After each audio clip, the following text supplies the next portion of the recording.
BNP আবারও ক্ষমতায় আসলে দেশে রক্তের বন্যা বয়ে যাবে বলে মন্তব্য করেছেন আওয়ামী লীগ সাধারণ সম্পাদক ওবায়দুল কাদের।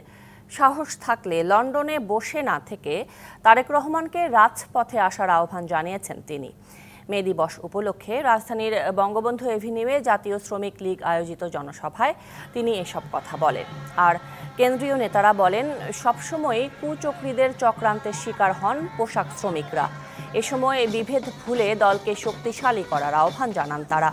সরকার বিএনপির ভাঙন চায় না উল্লেখ করে ওবায়দুল কাদের বলেন, তাদের ঘরেই এত শত্রু, নিজেরাই ভাঙনের জন্য দায়ী হবে।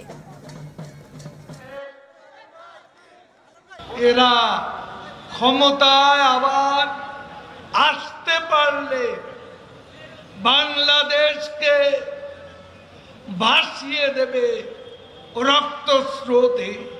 এই জঙ্গিবাদী, এই সন্ত্রাসী, অশুভ শক্তি, যাদের নেতা লন্ডনে বসে রিমোট কন্ট্রোলে আন্দোলন চালাতে চায়। 1, 2, 3 ঢাকায় জমি জিতে নিন 100% ক্যাশব্যাক সহ 20 কোটি টাকার পুরস্কার।